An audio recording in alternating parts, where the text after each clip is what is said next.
Hello friends, welcome to Vaan's kitchen. இன்றைக்கி வந்து chicken சுக்கா பண்ண போகிறேன்.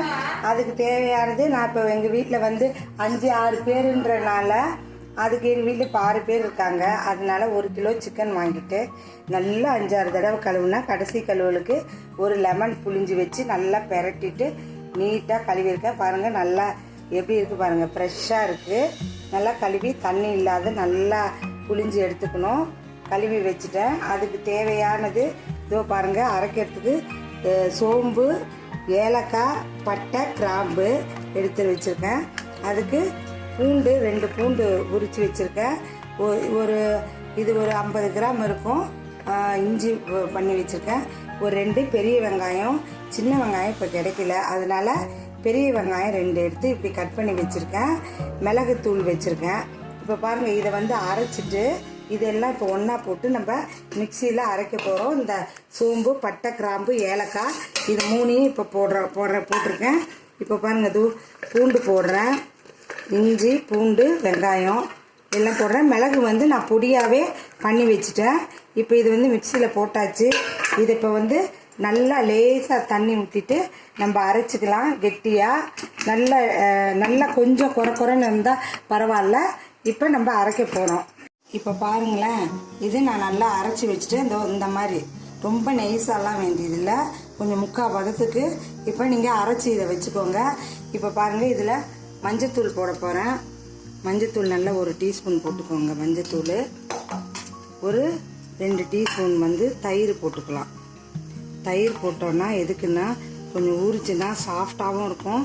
அதுக்கு தகுந்த மாதிரி ஒரு ருசியும் இருக்கும் பாருங்கள் சிக்கனுக்கு. அப்புறம் சிக்கன் சூடுன்றனால கொஞ்சம் தயிர் சேர்த்துக்கிட்டா அதுக்கும் அது நல்லது. பாருங்கள், தேவையான உப்பு, நான் கல் உப்பு தான் எல்லாம் யூஸ் பண்ணுவேன். பாருங்கள், கல் உப்பு போட்டாச்சு. அடுத்தது மிளகுத்தூள். மிளகு வந்து ரொம்ப நெய்ஸாக அரைச்சிக்காதீங்க, கொஞ்சம் நொரன்னு இருந்தால் கொஞ்சம் நல்லாயிருக்கும். மிளகுத்தூள் போட்டுக்கிட்டேன். நம்மளோட காரத்துக்கு தகுந்த மாதிரி, காரம் நமக்கு எவ்வளோ தேவையோ அதுக்கு தகுந்த மாதிரி மிளகுத்தூள் போட்டுக்கலாம். ஒவ்வொரு மிளகு நல்லா காரமாக இருக்கும், ஒவ்வொரு மிளகு காரமே இல்லாத இருக்கும். சில மிளகுங்கள்லாம் இப்போல்லாம் கசக்குது, எல்லாம் கலந்து வச்சுருக்காங்க. நீங்கள் பார்த்து அதெல்லாம் மிளகு வந்து ஒரு 2 மிளகு போட்டு வாயில் சாப்பிட்டு பாருங்கள். கசப்பெல்லாம் இப்போ நிறைய அதெல்லாம் கலப்படம் இருக்குது.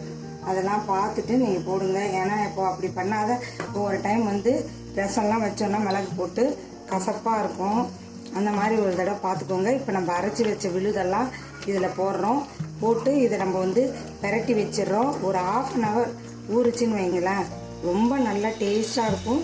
நல்லா முறுமுறு கரகரன்னு நல்லா கருப்பாக சுக்கா ரெடி ஆகிடும்.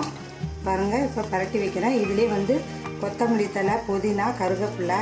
இது வந்து எங்கேயுமே உங்களுக்கு புதினாவும் கருவேப்பிலை, இது கருவேப்பிலை மட்டும்தான் கிடைச்சிது. கொத்தமல்லியும் புதினாவும் கிடைக்கல.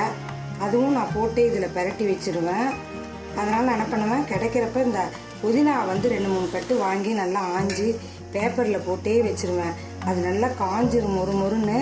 அதை தூளாக பண்ணி வச்சுட்டு அதை நான் தூளை போட்டுக்குவேன். நான் இதில் இது புதினாவை வந்து நல்லா ஆஞ்சி பேப்பரில் போட்டுட்டோம்னா கிடைக்கிறப்ப நமக்கு இந்த அவசரத்துக்கு கிடைக்காத அன்னைக்கு அந்த பொடியை போட்டுக்குவேன்.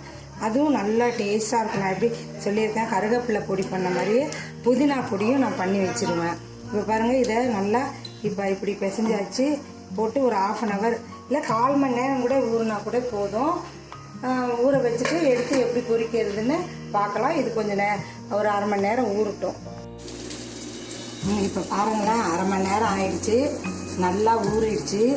இப்போ வந்து இதை இப்போ எண்ணெய் ஊற்றிட்டேன். எண்ணெயும் நல்லா காஞ்சிருச்சு. இதில் இப்போ நம்ம போட போகிறோம்.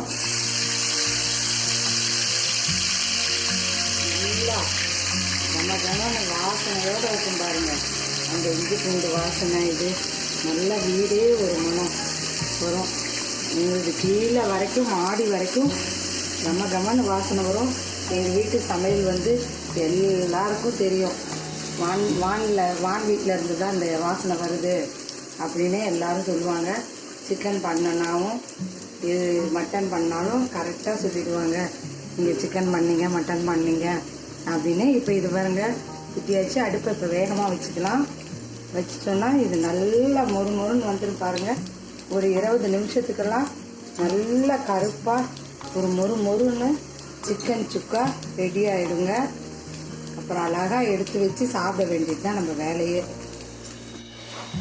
இப்போ பாருங்கள் 20 நிமிஷத்தில் நல்ல சுக்கா சிக்கன் சுக்கா பாருங்கள் எப்படி ஆயிடுச்சுன்னு சூப்பராக இருக்குது இல்லைங்க. இப்போ வந்து அடுப்பை ஆஃப் பண்ணிவிடுவோம். ஆஃப் பண்ணிவிட்டு அவ்வளோதான். இப்போ எடுத்து வைப்போங்க. வாழை இலை சுக்கா சிக்கன் சுக்கா.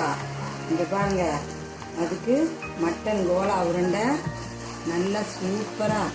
நீங்கள் இதுக்கு சாதமாக வச்சு சாப்பிட்ணுமாங்க, தேவையே இல்லைங்க. இதையே நீங்கள் சூப்பராக சாப்பிட்லாங்க. ஏதோ ஒரு 15 நாளைக்கு ஒரு டைமு எப்பயும் இல்லை. நம்ம எதுக்குங்க சம்பாதிக்கிறோம், சாப்பிட தானே. பாருங்கள் எப்படி இருக்குது பார்த்தீங்களா, பார்க்கவே கம்மன்னு. உங்கள் வீட்டுக்காரருக்கு நல்லா சமைச்சு போடுங்க, பசங்களோடு உட்காந்து சாப்பிடுங்க, சும்மா ஜம்முன்னு இருக்குங்க. எப்படி இருக்குது பாருங்கள், நல்லா வாழை இலையில் வச்சு இதுக்கு சாதத்தை இப்படி லேசாக தூவிக்கிட்டு சாப்பிட்டாவே போதுங்க. அப்படி ஒரு கம்மன்னு நல்ல ருசியாக ஜம்முன்னு இருக்குங்க. மட்டன் கோலா உருண்டை, முட்டை வறுத்துருக்கேன், வேவிச்சு வறுத்துருக்கேன், ஒரு சிக்கன் இது மிளகு போட்டு சிக்கன் ஃப்ரை சுக்கா பண்ணியிருக்கேன். நல்லா சூப்பராக இருக்குது. ஒரு புரோட்டா இருந்தது, புரோட்டா வச்சுட்டு சும்மா சாப்பிட்டா ஜம்முன்னு இருக்குங்க. நீங்களும் இது செஞ்சு கண்டிப்பாக செஞ்சு சமைச்சு சாப்பிட்டு பார்ப்பீங்கன்னு தெரியும் எனக்கு. சமைச்சு சாப்பிட்டு பாருங்கள். லைக் பண்ணுங்கள், ஷேர் பண்ணுங்கள், சப்ஸ்கிரைப் பண்ணுங்கள். தேங்க்யூ.